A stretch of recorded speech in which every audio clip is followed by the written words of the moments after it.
All right, hi folks. So yesterday we talked about the proportions of the face. We were visiting the project 7 page on Unified Classroom. We talked about how proportion and value are really the key things that are going to help us to create an accurate portrait. One of the things that I mentioned was how you can start with a circle, add on a chin. We talked about how many eye widths are across the face, and it's usually between 4 and 6. In this example, if I were to copy this eye, I could paste it here, here, and here. So that would give it about 5 eye widths across, noting that one eye width in the middle is exactly where the nose will fit. Somewhere with the irises, if you drop these lines down, the colored part of your eye will give you an indication of where the lips need to be. And that all depends on the camera angle, the camera lens that is used, as well as the angle and whether or not the subject is smiling widely, or if they're grimacing or something like that. So if you take a look on Unified Classroom, I gave project 7 page shows an example of how I can use these guides on any picture where the subject is looking directly at us. Remember that you also want to choose a subject where all of the components of the face are there, and that the subject is looking directly at you and is also well lit. You want to make sure that you can see where the lines and shading need to be. Okay, and I did this with Janelle Monáe. I noted that her eyes are about halfway down. I noted that her nose fits directly between her eyes and that her lips fit between her irises. The bottom of her nose matches up with the bottom of her ears, and the top of her eyes matches with the top of her ears. And so what we're going to do is we're going to select one of these images here. Remember, you can choose your own. And just note that it should be a large picture. It should also be a good picture, meaning it should have good value in it. All right, and so what we're going to do is we're going to select one of these guys, and I'm going to show you a quick demonstration on how to start drawing the face. Now, remember, I'm not looking for a perfectly shaded exact copy of the person that you're drawing. I really just want to make sure that the person looks human and that you're using proportion correctly. So I'm going to show you the picture that we're going to use.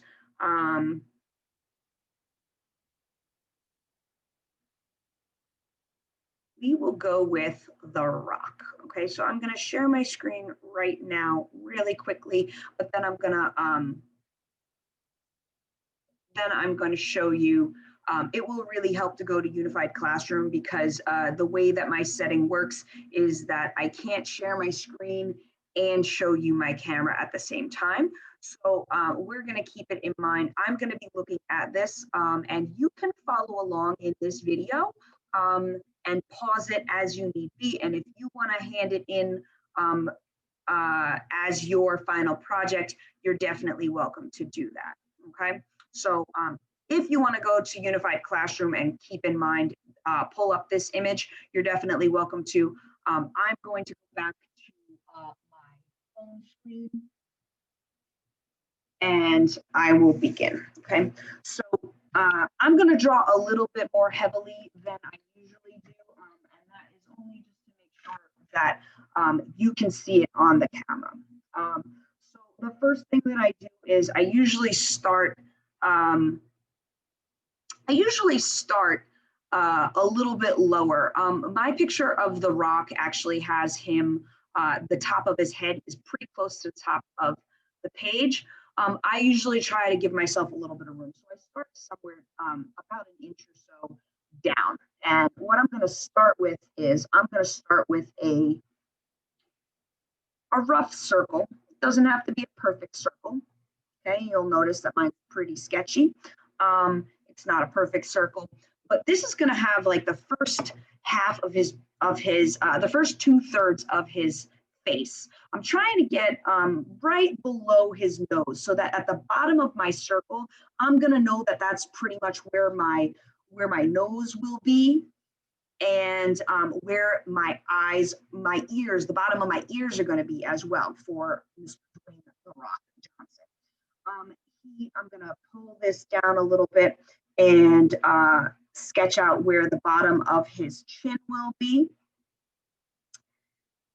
And then I might start making a couple of adjustments. He's got kind of a pointy head right here. So I might have to pull that up. And the reason why I always start pretty low and I make sure that my starting points will fit on the page is because I generally tend to have to make something bigger or small. Usually I have to extend the face, and that's just my personal work method. All right, so I'm going to show you how to start doing some of the guides. I already know where the bottom of the nose is going to be. I might have to shift this up or down a little bit, but I know that somewhere about halfway down is where I want the eyes to be, and this is going to give me an indication of where where the top of his ears are going to be. I like to draw two lines. And the reason why I do this is so that I can make sure that my eyes are not only on the same line, but they're also, you don't have one eye that is slightly smaller than the other. Okay, which actually, if you take a look, if you really look at the picture that I'm drawing from, he is not perfectly symmetrical, and that is totally fine as well. So I know that a lot of times students get very focused on the fact that that it's not perfect, it's not exactly the same on both sides, and that's totally fine because you actually are not perfectly symmetrical. All right, so I'm going to give myself an idea of where the midway part of the face is, and that's going to tell me where one of my eyes should be. Remember that I said that your nose should fit directly in between your eyes.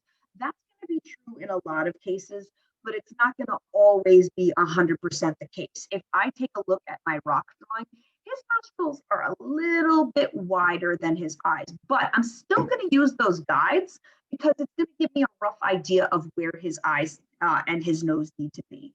By looking at this image, I can tell that he is about 5 eye widths wide. So I'm going to try and fit 5 of these in. And I'm going to try and make these about the same size. You can see on this side, I'm a little bit off.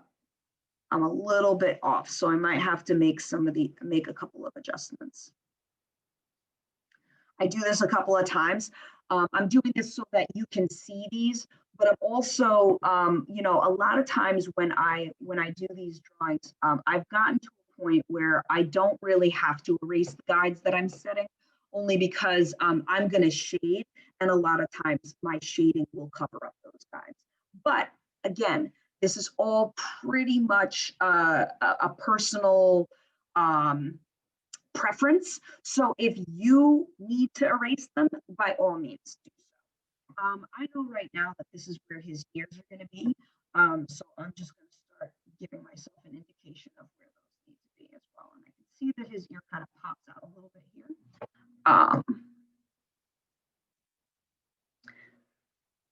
And so I'm going to give myself an indication of those. Okay. So if you want to use some of these areas, these blank areas, to do a couple of studies, you definitely can. One of the things I do, if show you how to do an eye and a nose, and then I'll kind of go into a little bit more detail. A lot of this is going to be based on our observational work as well, because you're really wanting to make sure that what you're seeing is what you're drawing. Okay. One of the easiest ways to draw an eye, there's a couple of ways. If you're drawing for reference, I generally like to get the overall shape of the eye. So I'm starting up here in this corner. And this way I'll know that this is like the biggest, widest part. Now, eyes tend to, you have corners of your eyes, so this roundedness is going to have to go away. One of the easiest ways to do this is kind of do your less than and greater than signs. You can kind of give that, you can kind of do those a little bit and then round them off to give it that kind of teardrop, that corner of the eye look, okay? Once you have that, you can put your iris in. That's the colored part of your eye. This is a little bit darker than I would like to be, so I would probably in the end try to make this a little bit lighter, but again, it's got to show up on camera. Usually the bottom of your iris will hit the bottom of the bottom lid, the top of the bottom lid rather. Okay, so if you're going up here, it kind of gives the impression that the person is looking up. Another easy trick to make an eye look very realistic is to kind of give a little bit of shading. Remember, it is a rounded object, so you're going to want to shade at the corners, and the upper eyelid actually casts a shadow a little bit on the eyeball itself. So especially in a lighter colored eye, like a blue eye, a hazel eye, or a green eye, or even light brown eyes, you can definitely see a little bit of a shadow. The Rock here has some pretty dark eyes. We do have some reflection in there, but we'll focus on those later, okay? So that's one way that you can do a pretty realistic eye. I'm gonna go ahead and start mapping out where his eyes should be. In this particular picture, the Rock has actually quite very low set. He's almost scowling. So his eyebrows are very, very low. I'm going to take into account where his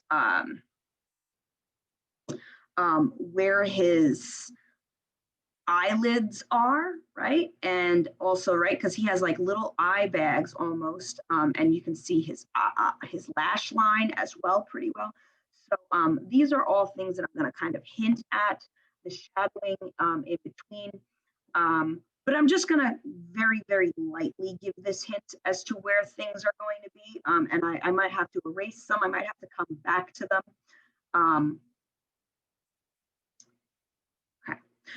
So I'm just going to kind of give that indication. I can tell that he has a very large upper eyelid that comes up. So I'm going to indicate where that is. And then almost right on top of that is an indication of where his eyebrows are. So his eyebrows are going to be a little bit wider than his actual eye. There's definitely a bunch of shading as well happening here. So, that is also going to, have to be added a little bit later. I just kind of give a rough estimate. I'm going to remember that the corner of his eye is going to come down to about here. And I can actually see in this picture from on one side, he is kind of ever so slightly smirking. So I'm going to drop one line down here. I'm going to start, I'm going to take into account where the corner of this eye starts. I'm going to try and make sure that it starts the same on the other side. And I'm just kind of, by having these guides, these top and bottom guides, I can get a pretty accurate account of his eye. And again, working with the eyelid, making sure if you need to draw a line across to give yourself an indication, that's totally fine as well. And again, his eyebrow is really, really low set. He's kind of scowling, kind of smirking. He has this kind of devilish look. That was definitely a big thing for him in his wrestling days, and it's kind of become, his persona. Okay, I'm going to give a rough indication of where this eye is going to be. Okay, Notice that I kind of move around. I like to try and have the majority of things set proper. I want to make sure that they're in the right place before I go into a lot of detail. So I know that his eyes are here. I also can tell that he's got some shading around the side of his face, cheekbone is. So sometimes what I'll end up doing is just giving a rough estimate, a rough indication of where that shadowing is, because a lot of creating an accurate portrait involves um, involves a lot of shading, and we're going to see this actually come into play right now um, when I start to do the nose, because the nose is actually less about lines and more about shading. I'm going to show you a very quick hack on how you can kind of on how you can get a pretty accurate nose without a whole lot of effort and thinking and shading. Okay. I'll show you right up here. A generic nose starts with some kind of a circle, okay? And that's gonna be the bulbous part of your nose. That's gonna be the part that sticks out the most. And then what I do is I kind of, depending on how the person is looking, I'll draw two little dashes off to the bottom of the nose. That's gonna indicate where the nostrils are. Now, with my picture of the rock, his nostrils are almost kind of flaring. So I might have to pull those up a little bit more and make them a little bit more rounded, okay? But general idea. And then we all know how to make parentheses, right? So I just kind of make some parentheses around those dashes. And that's a pretty easy way to kind of hint at a nose. Obviously, you'd want to do a little bit more shading, but really that can give you a rough nose to start with. Okay, so I'm going to do the same thing here. Remember, I've dropped my lines here, and I know that generally his nose is going to fall within this range. His nostrils will probably come out a little bit wider. Okay, so what I'm going to do, I'm going to start by drawing the tip of his nose. There is definitely some shading. He's like, again, as I said, he's kind of scowling. So he's got these like kind of wrinkle lines at the top of his nose. Okay, and that continues down to the bridge of his nose. And then, as I said, he's kind of flaring his nostrils a little bit, and his nostrils extend out a little bit wider than my guides. So I'm just trying to keep that into account. So a lot of what I'm doing is I am making sure that when I draw one line on one side, I try to go back and draw a similar line on the other side. And what I'm constantly checking is to make sure that they're pretty much on the same level.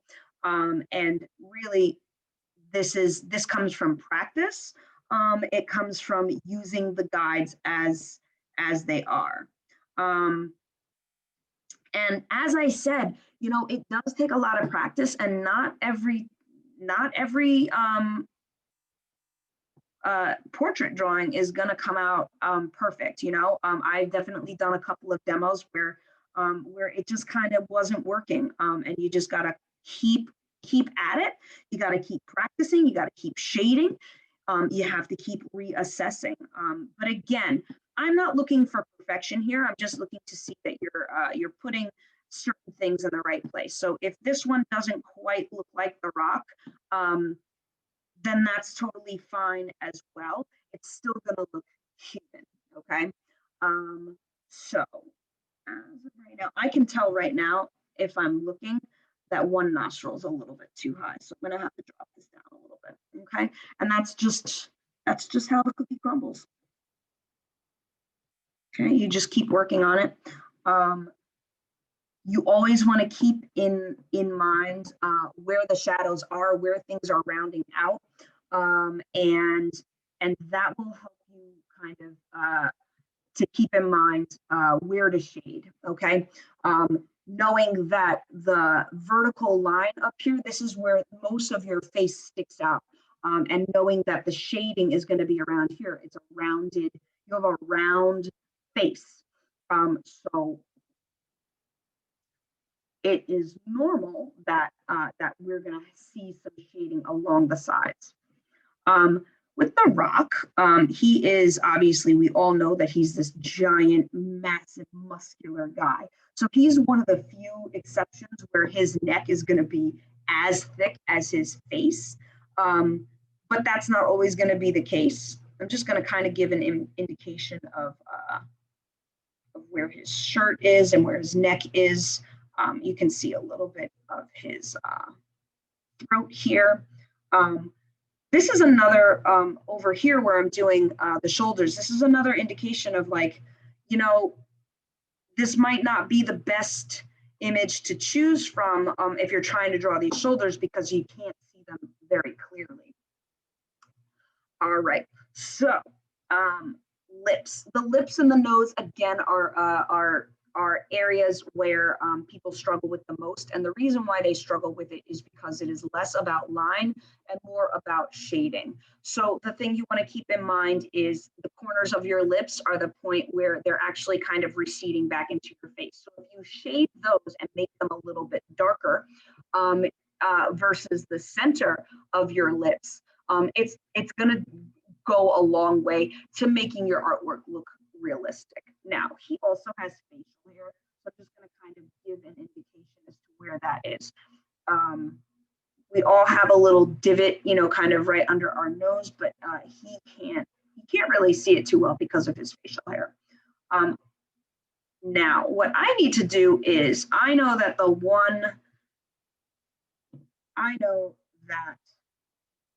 on this side, this is where his lip kind of has the corner. But I also can see he's kind of smirking.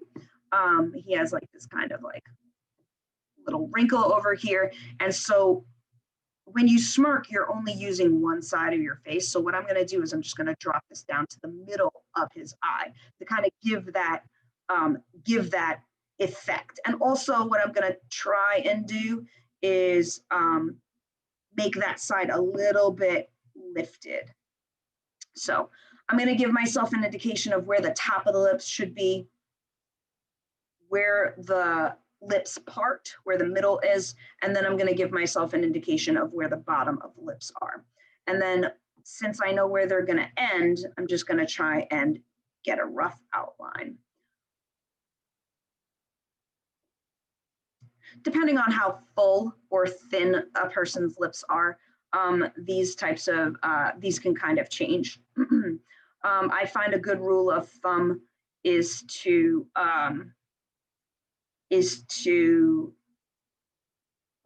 follow the shading. One of the things that I like to do is I will squint my eyes so that I can only really see blobs of light and dark. And sometimes that will help me out to get a good indication. Another good thing to remember is that your upper lip tends to be a little bit darker than your bottom lip, not always, but for most people, their bottom lip kind of sticks out a little bit more. It tends to be a little bit more full. And so if you can kind of do that, if you can make your upper lip a little bit darker, that also will lend to it. Okay, so what I'm doing is, this is where our value comes in. I am shading a little bit with the corner of the lips. And I'm also putting a light shade on the top of his lips. And then I can kind of go in and hint at where his lips part. Okay. Our lips have these kind of like little lines inside. I always try to make sure that the lines go with the lip and not like side to side or whatever. I will try and make them a little bit curvy because there is a roundness to our lips. Okay.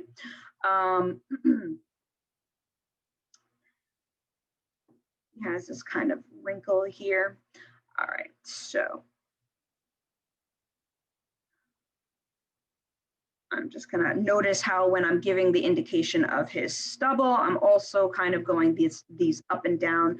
Ideally, when I start finishing this up, I will try and make those a lot shorter because this is a much shorter beard. Okay, and then I'm just gonna kind of drop these down. And as I said before, I usually end up having to extend the chin down a little bit. And again, knowing where I'm just focusing right here on the shadow that the bottom lip puts on his chin. And then I'm gonna kind of indicate where his beard goes and maybe drop down a little bit more. Your neck comes out a little bit more. So it's always a good, good rule of thumb to give some nice shading, not only on the top where your face is meeting, but also below.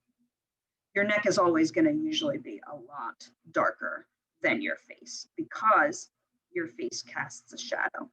I'm not going to continue, I'm not going to finish this up. It's not going to be a completely finished drawing just yet. I will definitely post the finish. What I'm really just trying to show you is the starting steps of how to get a face in proportion and how to block and shade and shadow. I'm focusing on these a little bit, just trying to block these in. I'm gonna maybe make the neck a little bit darker. I find that a lot of times, especially when I wanna have a shadow that I can kind of, that I can pull up a little bit more and work on, it really helps to hold my pencil sideways. It also really helps to make sure that nothing is underneath.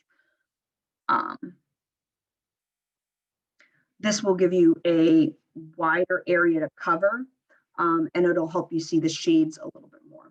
Okay, I'm gonna go in a little bit over here. Okay, and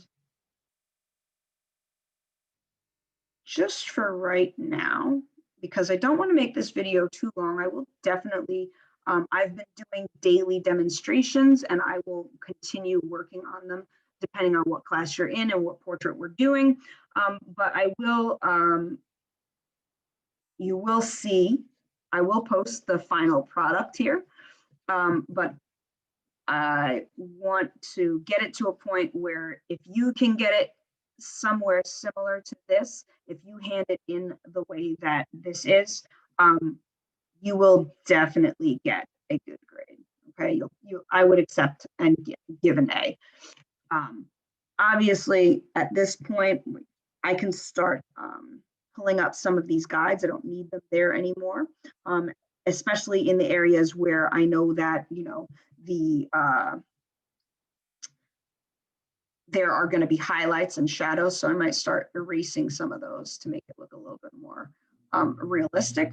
But overall, if you hand me in something similar to this, if you could put in maybe a few more lights and darks so that you can get at least, remember, this is going back from our first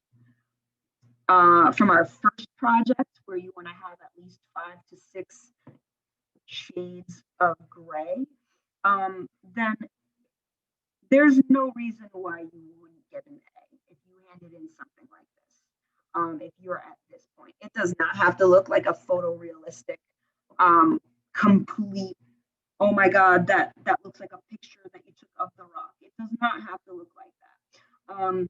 You could hand me in something like this and it would be fine. You could hand me in something like this with a little bit less shading and I would still accept it. You would still get in the high B range or even in the low A range, okay? What I'm really looking at to see that you've accomplished is that you're using your proportion, you're measuring to see where things need to be in relation to one another. That's literally what proportion is. And depending on, you know, how slow or fast you work, if you finish up if you're able to do this and you're a day into the project, go in, see how well you can, see how much more you can do. But my advice to you is always to make sure that you are working the whole picture at a time. You'll notice that not one part of this is completely finished. And I did that because I want to make sure that things are in the right place before I start making them perfect. Okay, and then once they are, then I can start going into a little bit more detail. But as I said, if you hand me in something like this, this is an A, okay? It looks like a person. The eyes are in the right place. The nose is in the right place. The mouth is in the right place. Maybe it doesn't look exactly like the rock. There's a lot more that I would need to do. Theoretically, I'd probably work on this for another couple of days before I were, if somebody were paying me to do this. I would definitely not hand them this as a finished product, but I'm not looking for a product that you would sell, okay? I'm just looking to see that you can use proportion to create a realistic portrait, okay? So best of luck, and I will see you in class.